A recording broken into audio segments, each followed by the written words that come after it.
Hello student, JEE mains 2025 का ये question दिया हुआ है। डेफिनेट इंटीग्रेशन का क्वेश्चन गिवन है। एफ एक्स ये गिवन है, I1 की वैल्यू ये गिवन है, I2 की वैल्यू ये गिवन है।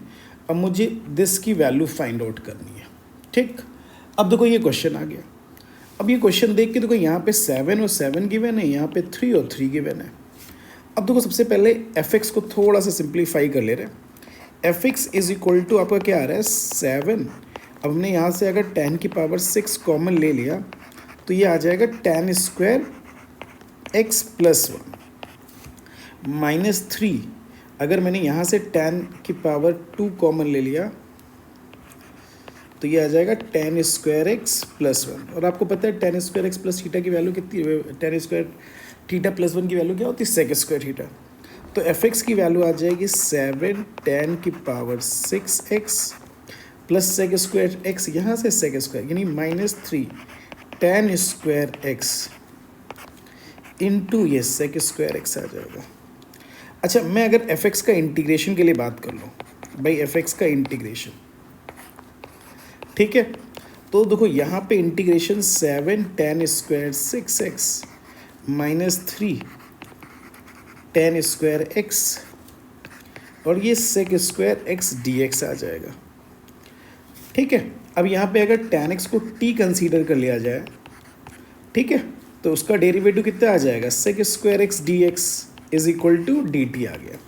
अब देखो इसका मीनिंग कितना हुआ, इसका इंटीग्रेशन हो गया 7t की power 6 minus 3t square into d T. अगर हम इंटीग्रेशन करेंगे एफ एक्स का इंटीग्रेशन तो ये t की power 7 minus T cube plus c आ जाएगा। यानी इट मीन्स 10 की पावर 7x माइनस 10 की पावर 3x प्लस सी। देखो ये मैंने यहाँ पे इनडेफिनिट इंटीग्रेशन फाइंड आउट कर लिया। अब देखो मुझे I1 की वैल्यू चाहिए थी, तो I1 0 से π/4 fx दिया हुआ है। यानी अगर मैंने यहाँ पे, अब देखो इंटीग्रेशन तो मुझे पता ही है, upper limit minus lower limit, 10 की पावर 4 π/4 रखोगे तो ये 1 की पावर 7 माइनस, ये डायरेक्टली कर लिया क्योंकि देखो यहाँ पे हमें वैल्यू ही तो पुटअप करनी है, upper limit minus lower limit, तो ये कितना आ जाएगा -1 की power 3 plus C minus lower limit 0 minus 0 plus C आ जाएगा। तो अल्टीमेटली ये वैल्यू क्या आ गई? 0 आ गई। तो I1 की वैल्यू आ गई 0। अब देखो I2 क्या गिवन है? अब I2 गिवन है 0 से लेके π/4 एक्स एफ एक्स दिया हुआ है, यानी इसका मतलब बाई पार्ट करना पड़ेगा हमको। तो आपने ये बोल दिया फर्स्ट इनटू सेकंड का इंटीग्रेशन, तो भाई हमको इसका इंटीग्रेशन पता है, चूँकि डेफिनेट इंटीग्रेशन है तो मैं थोड़ी देर ये हटा दे रहा हूँ।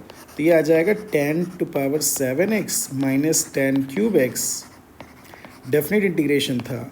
अब ये लिमिट 0 से π/4 हो गया, माइनस 0 से π/4 x का डिफरेंशिएशन 1 और इसका इंटीग्रेशन आ जाएगा 10 की power 7x minus 10 cube x dx आ गया। ठीक, देखो ये हो गया। अब देखो यहाँ पे अगर मैं वैल्यूज रिप्लेस करूँ तो π/4 ये तो 0 हो जाएगा, यानी π/4 यानी I2 की जो वैल्यू आ जाएगी वो π/4 और 10 यानी 1 माइनस 1 और लोअर लिमिट क्या आ गया? 0 आ गया माइनस। अब ये 0 से π/4 10 क्यूब एक्स कॉमन ले लिया तो ये कितना आ जाएगा? 10 की पावर 4x माइनस 1 आ गया।